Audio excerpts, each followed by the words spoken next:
And a critically important piece of working through Black generational trauma, it's empowerment. It's empowerment. It's tuning into your sense of power as an African American, right? And when we look at the state of this nation and we look at the state of, our culture, um, we may not feel so powerful. We may not, you know, we may feel disempowered to the point that we don't even really see or identify ourselves as African anymore. And what we need is to connect and feel connected to our culture on our terms. When I say our, I don't mean the royal we, I mean you as a person, as a being. You have power. You hold power. Okay. Yes, we do live, for folks in the US, we live in a country where individual greed causes mass suffering in many different ways. And at the same exact time, as an African American, you have upward mobility if you're here and you're living in this country. So we have to remember this. We have to remember what it is that makes us feel powerful, right? When I say power, I don't mean getting revenge. Okay, it's a lot harder to build than it is to destroy.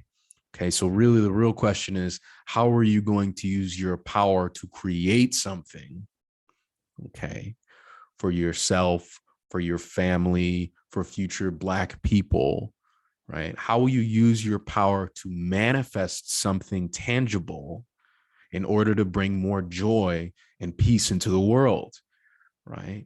When we focus on that and we let all of the suffering just become motivation for that, right? Then we can start to understand the essence of what Malcolm X said when the reporter asked him, "Are you afraid of death?" And he says, "I feel like a man who's died already." It's a man who died into himself at a certain point. And so I'm not saying we all need to descend into martyrdom or be killed or XYZ to feel powerful or be fulfilled. What I'm saying is that you have it and you can die into yourself, into your own sense of power and creativity, right? And joy, whatever that means to you. I want you to find it. And that's the other thing about African Americans. We are creators supreme. Why?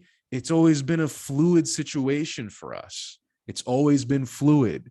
And if it's always a fluid situation, you're going to be really good at being adaptable, at creating things, at working with uncertainty. We need to learn how to lean into the skid of what we really are, right? And I can't answer those questions for you. This is all just uncertainty. We spend so much time looking to the past to forge a future, right? But really, we got to start looking within ourselves right here, right now, in our present context, in your life, you listening. What is it now? What does empowerment mean for you right now? What are you going to leave, for future Black generations? These are the questions that we can get into. And this is the power that we can embody when we move past and regulate and soothe our bodies and we rest and we drink water and we get sunshine and we do all that stuff that we know that we need. When we connect with others, right? When we don't believe the lies of white supremacy that tell us that we should feel bad about ourselves or that we have no culture or XYZ or whatever the hell has been said or is being said, right? You get to choose what you say about yourself and what kind of future you're going to manifest in this world. You get to choose that. That's on your terms. And if you still don't know the power of Black people, right? If you still don't know, then you need to really understand how far we have been in the hole and where we're at today, right? And that's in our DNA. That's in our DNA. It's not just royalty that's in our DNA. It's not just royalty. There's a ruggedness that beats any and everything. That's that, right? And we have to remember to surge with the energy of our Black collective consciousness, right? It's there, and it is empowered by an extreme amount of love. And when I mean love, I mean energy pressing for goodness, pressing for peace. That's what our ancestors want for us. Okay.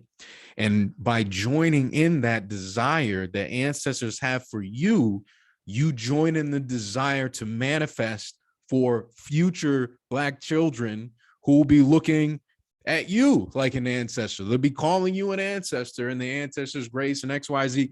Live in that grace now while you're still in the body, while you're still on earth. Okay. And this is empowerment. This is power, right? But don't take my narrative of power and try to fit it onto yours. I'm just saying it's there. Tune in, tap in, and find it within yourself. Find the empowered Black expression within yourself, right? And manifest. This is important. It's not just about living through racial trauma. That's just survival. How do we live and breathe new life into Africa, in a sense, by becoming ourselves beyond what we've been told what we are? How do we create and forge that new identity based on what's here right now with us? We're already it.